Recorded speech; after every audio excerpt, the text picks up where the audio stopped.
Hi there, my name's Vince from mymatevince.com, and in this video today I'm going to talk about the evolution of the Xbox controller. We're going to start in 2001 with the first ever Xbox controller, and we're going to go right the way up, so I've done it in date order to the most recent at the end there, and that's the Xbox One X at the end with the controller that came with it.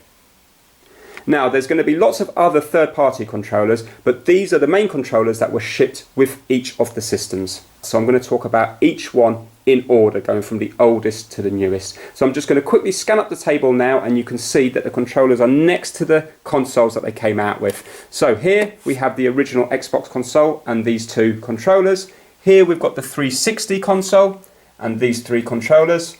Here we've got the Xbox One console, these two, Xbox One S, that one, and Xbox One X and that one. So let's get started. So we're going to start with the controllers from the original Xbox console. This one here was nicknamed Fatty, or more commonly known as the Duke, because of the size of it. Now, this was shipped in all regions apart from Japan in 2001, and then in 2002 it got swapped over to the controller S, which is the smaller version of this. In Japan they went straight for the controller S because they didn't want to have a controller this size. Now let me first of all show you the features of this controller. Firstly, it's a wired controller, and the cord length is nice and long. It's about 9.5 foot long, and it's also got the breakaway dongle here. So the idea of this is if you were to have your Xbox up on a shelf and somebody was to trip over this cord here, then it would pull out from here rather than pulling the Xbox console off the shelf and damaging it. So it features two motors for vibrations, so we have rumble, and it also has analog sticks. So in this video you're going to hear a lot about analog and digital. Let me just quickly explain what that is in case you don't know. Basically, with a D-pad it would be digital, meaning that if we were to go to the left, it's either off or on. So it either doesn't go to the left or goes to the left. With analogs we have various degrees. So if something's analog, it means that it doesn't just go all the way to the left. It's proportional, so it will go a little bit, then a little bit more, a little bit more, and a little bit more, and a little bit more. So, for example, on this controller here, it's got a digital D-pad and digital back and start buttons, but yet the analog sticks are analog, like we would come to expect nowadays, but also on this one, the buttons here are analog, so they're pressure sensitive, so the more you press them down, the more they will do something. So, you can just have it rested like that, and it will do one thing. Press it a bit more and it will do another thing, and if you press it even more than that, it will do another thing. So for example, on the analog stick here you're going to have loads of different stages as it moves across, but on the buttons I believe it's 3 stages, and I believe the white and black buttons are 2 stage. Now if any of this information is incorrect, please add it to the comments down below. I'm not going to be offended if I'm corrected on the controllers in this video. Now we have 2 accessory ports here. So this would be if you wanted to put in your memory card here. So for example, if you want to take your game saves to another Xbox, so for example, your friend's house, so you can put your memory cards in here. Also, you can put in something like an Xbox communicator. So if you wanted to do voice chat, then there was an Xbox communicator that you could plug into the top here, and then it would allow voice chat when you're on Xbox Live. And also we have some really nice triggers on this one here. So we've got 2 triggers. There's no bumper buttons because originally we had the white and black buttons that later got replaced with bumper buttons, but I'll show you that later in the video. A lot of people like the triggers on these because there's a lot of resistance to them. So it's good for racing games because you can have quite a degree of control over it. And also if you have a look at the analog sticks here, you can see that this one is more concave, so it will fit your whole thumb in, and this one here is more for fine movement. Now this was heavily criticised, mostly because of the size of it, and a lot of people said that these buttons here were inaccessible. But some people liked it because they say the triggers are really good, the analog sticks are really good. Most people agree that the D-pad wasn't great. But one nice feature is, can you see the way these buttons are laid out here?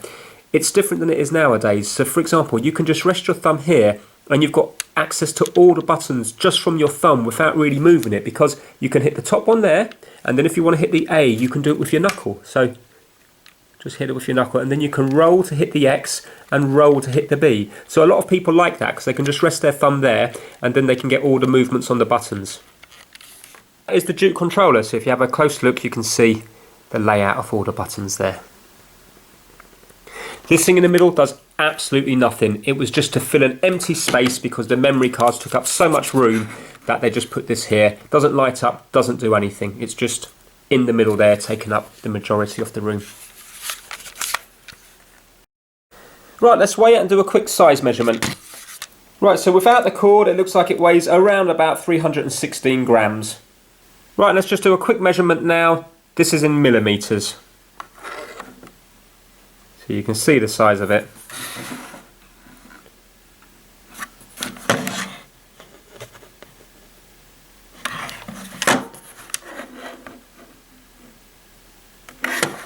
Right, let's move on to the next one. So this is the second controller on the original Xbox console, and this is called a controller S. So this was the original controller in Japan, but in the rest of the world, this came out in 2002 for US, and in Europe it came out in 2003. So buttons wise, it's very similar to the Duke. So we have our white and black buttons, we have our back and start buttons, again pressure sensitive, so analog sticks, analog triggers, digital D-pad.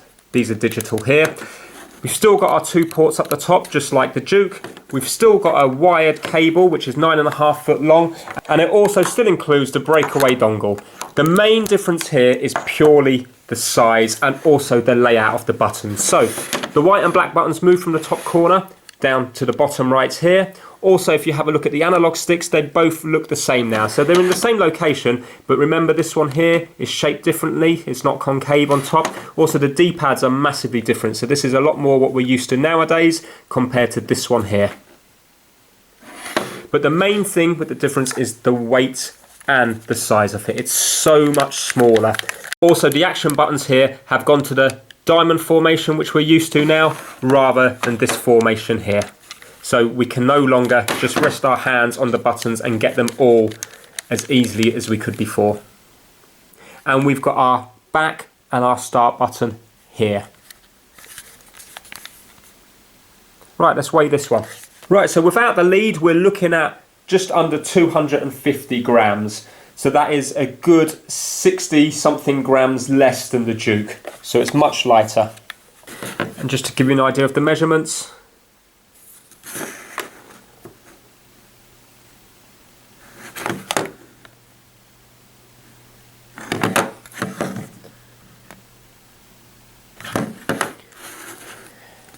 right, so they're the controllers for the Xbox console. Let's move on to the Xbox 360.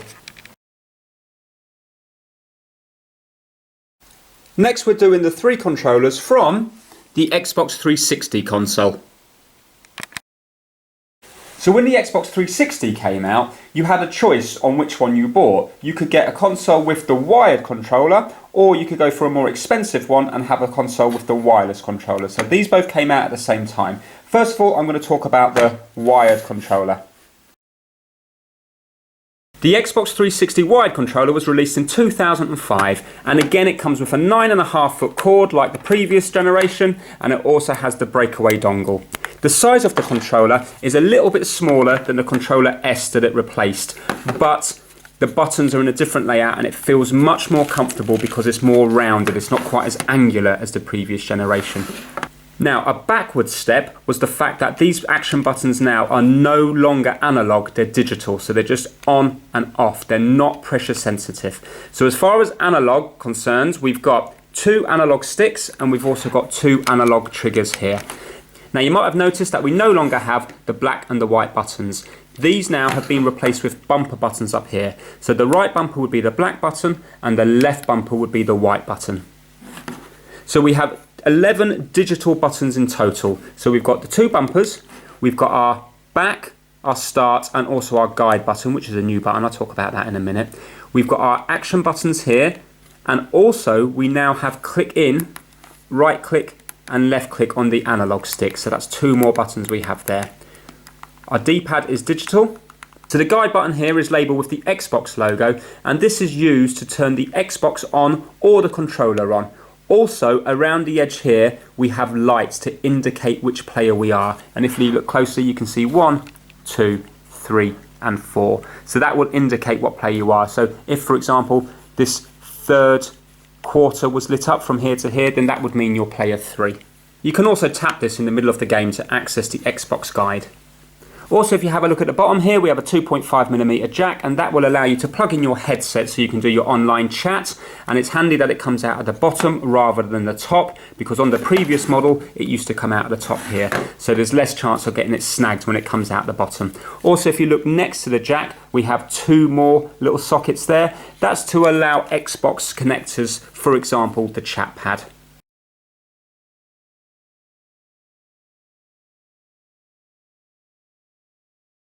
Weight of the controller without the lead is 222 grams.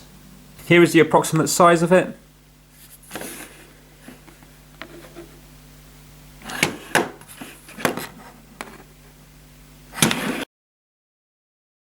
The wireless version is exactly the same as far as the layout is concerned. It was also released in 2005. The main difference is we're no longer tethered to the console via a cable, so we have the freedom to move around the place. So this was the first wireless controller with the Xbox systems. The downside is we now have a big battery pack sticking out the back. So if you compare the two, you can see that it's a lot bulkier out the back because of the battery pack. So a lot of people prefer the wired one because there's more room for your fingers. On this one, it's great that you have it wireless, so you've got the freedom of it, but unfortunately this can get in the way of your fingers when you're playing. Now the battery pack, it just takes two AA batteries. Obviously you can put in rechargeable ones, or you can get a plug and play kit which you charge up via here into the Xbox 360 console itself. So on this, the range is really good, it's really reliable. For most people, you're not going to notice any difference in lag. A professional gamer would say that the wired connection is going to be better than the wireless, but for the majority of people, you're not going to notice any difference. Weight of the controller, including the batteries, is 267 grams. If you look closely up the top here, we have a little sync button. So that is to pair the controller with the Xbox 360 console that we're using. And it doesn't use Bluetooth, it uses a 2.4 GHz signal. So let's now move on to the next version of this controller.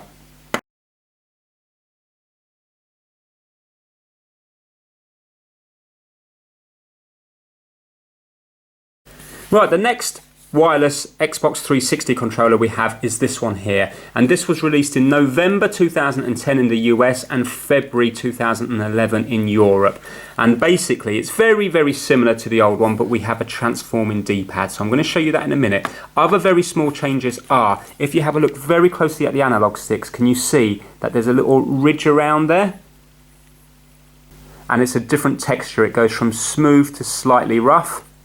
While on the older model here, it's hard to see because it's worn away, but if you have a look, there's little dots there and there's no ridge. Also, if we have a look at the buttons here, you can see now on this particular model, they've gone away from their vibrant colours and it's just greys on grey. So it depends now, if a young child was playing this, they're going to find it harder to recognise than the brightly coloured buttons on here. But the main feature of this was that this had some criticism for the D-pad, and on this one here, it's a changeable D-pad. So at the moment we've got the plus shaped D-pad, and now if we just gently turn it round like so, can you see it turns into a disc shaped. So these bits at the edge here just come up to meet the plus. So now it's turned into a disc shaped D-pad, and then to turn it back again we just use a bit of force and turn it back, so you can see it there. But apart from that, very similar. We've still got the battery pack sticking out the back. Weight of the controller, including the batteries, is 284 grams. Now we're going to do these two controllers from the first Xbox One console. The Xbox One controller was released in 2013, and Microsoft spent over $100 million developing this, so they wanted to make sure they got it right. Now the layout of the buttons is almost identical to the previous Xbox 360, apart from we no longer have the back and the start buttons, we now have the view and the menu buttons. The feel of it is similar, but it's more angular down here, so this had a more rounded feel to it, while now it's got a more angled feel. But if you have a look now, we no longer have the battery pack sticking out. So obviously this is still wireless, it's never going to go back to a cable again, but the batteries are now built into the body of the controller themselves, so it doesn't stick out as much as the previous generation. Also, if you wanted to connect it up to make it into a wired controller, then you can now do that with this, because it just has a micro USB port on the top here. And what you can just do is you can just plug in a micro USB cable. So you have the benefit of the wireless for those that want it, and for the professional gamers that want zero or near enough zero lag, then you can have it as a wired controller. Just like before, you can also get battery packs, so you don't have to keep putting your batteries in, and then you can plug this in, use your micro USB cable, and you can charge it from your Xbox while playing it. Now, it still uses a 2.4 GHz frequency to communicate with the Xbox One console, but it's a redesigned one that's supposed to work faster than the previous Xbox 360, and also the audio is supposed to be clearer on it. So with this one, this is an expansion port down the bottom here, and on this particular model of controller you have to use a dedicated Xbox One chat headset. So this is the one that came bundled with it, and you just plug it into there like so, and this is just a mono one, but you can obviously get better quality ones. But there's no 3.5mm or 2.5mm port on this. You have to use their own connectors here, but it's supposed to allow a clearer communication than the previous generation.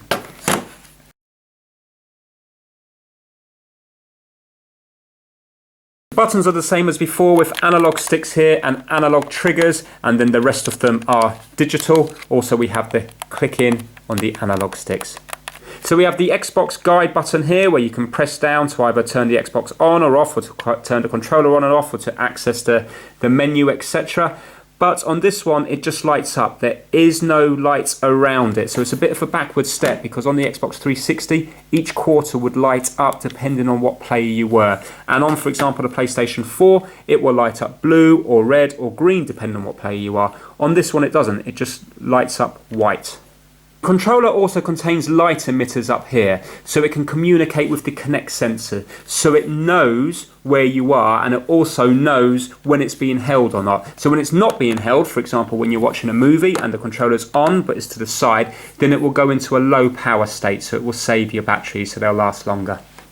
And just like the Xbox 360 controller before it, it does support rumble. So they've got motors built in down here, so you get the rumble feedback. As well as that, on this one, on the triggers, there's a little motor on each of the triggers to give you haptic feedback. So for example, when you're accelerating in a racing game or when you're shooting a gun, you can actually feel these give slight little vibrations which weren't on the previous model. So basically these are called impulse triggers. Now the sticks on this are slightly redesigned as well, so they're smaller than the previous generation, because if you have a look here you can see that they're actually quite a bit smaller, and they are 25% easier to move, so there's less resistance on them. The design of them is different as well. And if you have a look at the bumpers and the triggers, these have been completely redesigned as well. So while before the triggers were quite small, if you have a look here, the triggers are now really big. Yeah. And the bumpers take up this whole area here as well. So a lot of this is personal preference. A lot of people would prefer the 360 feel, but you know, they've done their research into it, and this is what they believe the market wanted. So overall, a very nice controller, and a lot of people are very happy with it. Weight of the controller, including the batteries, is 282 grams. Here is the approximate size of it.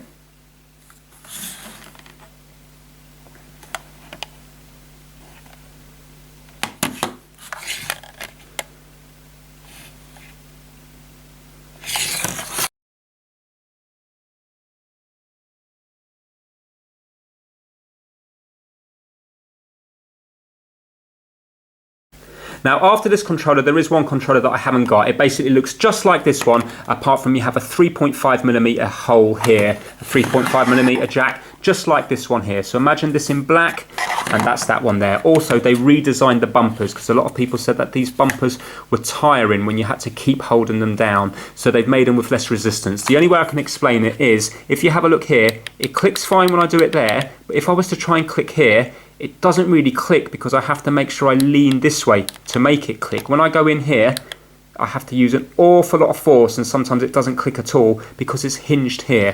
While with the redesigned one, it clicks much easier even at the very top. So have a listen. You can see there it's clicking there. So it doesn't matter where I tap it, it's clicking. Yeah, but apart from that, it is identical to this controller. The Xbox Elite controller. This was released in October 2015 and it is a beautiful controller. But you don't need it. The Xbox controllers work just fine on all the systems. But these have to be made relatively cheaply. They have to be made to a certain cost to entice you to buy the console. Because if the console's too expensive, then people are going to go over to PlayStation or Nintendo. Now, if they were to bundle an Elite controller with the console as standard, then the price of that console is going to go up by about £100, which is going to put a lot of people off. But if you've got the money, this is a beautiful controller because they've made it not based so much on cost. Now, the main thing about this controller, the buttons all are the same, apart from you have extra ones at the back that I'll talk about in a minute. But the analog sticks, the triggers, everything's in the same layout. The thing about the Elite controller is the way it is built, the way it feels, and the customization. For example, if you don't want to use the D-pad disc, you can then use the plus. And it's all magnetic. It all goes together so nice. If you listen to that, it pulls it in because it's magnetic. Again, with the analog sticks, you've got choices. If you don't like the design of that one, you can change it to that one. If you don't like the design of that one and you want a longer stick, you can change it to that one. Yeah? It's all about customization. So if you look at the back here, if you're doing a racing game, then you might want to have a long throw on the triggers. If you're doing a shooting game, then you can change the triggers so you've got a shorter throw before it registers the hit. So for example, that's short. Let me change this to long, and that's long. You can see the difference there. Yeah. Again here, we've got 4 extra buttons here, and you can put these paddles on the back here. And then you can map some of the face buttons onto the back here. So you can't do combo. For example, I can't map 3 buttons onto one of these. All this is an alternative to the face buttons. But the reason they've done this is so you don't have to take your thumbs off the analog sticks or your fingers off the triggers, and you can still do an extra move. So for example, you can crouch or jump using these ones here without having to take your thumb off here to go onto here. You've also got 2 profile modes here. You can have one profile for one player, another profile for another player. And overall, the feel of it is just really well made. So you've got nice rubber textured grips here. The overall feeling has a rubberized feel to it. And you would be less likely to sweat on this compared to the standard Xbox controller, which is just plastic. And it's not just the physical customization of the analog sticks and the paddles and stuff. You can also do it via software as well. So I can change the sensitivity of the analog sticks if I go into the Xbox app. I can even change the brightness of the lights here on the Xbox app. Although it is expensive, it is a great controller, and you find that a lot of people that buy these do actually think it's worth the money. I got this one second hand for £90. Weight of the controller, including the batteries, is 348 grams.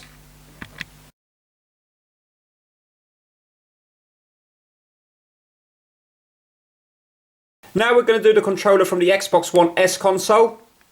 Here we have the Xbox One S controller. This was released in 2016 along with the Xbox One S. Now the main difference between this one and this one here is the fact that this one allows Bluetooth. So it will still connect to your Xbox console via the 2.4 gigahertz frequency that the old controllers did, but you can now connect this up to your PC or laptop when you're doing your Windows 10 gaming directly without using that wireless Windows 10 adapter that you used to have to get before. Now, as well as the Bluetooth, we also have a textured grip on here. So it's smooth here, but textured here. So it feels slightly nicer in the hand and slightly less sweaty than the old controllers. Apart from that, we also have a 3.5mm jack. So this is actually very similar to the one that came after this. You know, the one I mentioned before with the 3.5mm jack and the revised bumper buttons. So this still has the 3.5mm jack and the revised bumper buttons.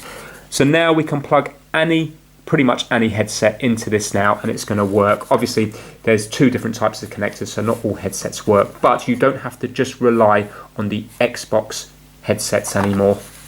So a very good controller, but buttons wise, it's all exactly the same as this one. Features is all the same apart from headphone jack, Bluetooth, textured grip and bumper buttons.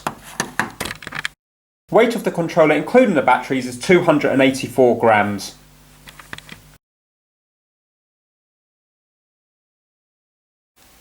Now we're going to do the controller from the Xbox One X console. And now finally we have the Xbox One X controller, which is exactly the same as the Xbox One S controller, apart from it's black. That's the only difference. Now, if you're wondering how you're going to tell the difference between this and the first Xbox One controller, then if you have a look here around the Xbox button, can you see this is shiny and it's a different texture to this one here, while this one is the same texture and it's all a one-piece moulding. That's how you tell the difference between them. But apart from that, looking at them there, you wouldn't actually be able to tell the difference just by looking at them because they both look so similar. So that's the difference there. But apart from that, there's no need to change it because this one works so well. People are so happy with this and it's got Bluetooth that there's no need to fix what isn't broken. So that's why they've gone with this one for the Xbox One X console. That is the video. I appreciate it was a long one, but there was a lot of controllers to get through. So I hope you enjoyed it. Please give it a thumbs up if you liked it and please subscribe for more how-to videos. Take care. Bye now.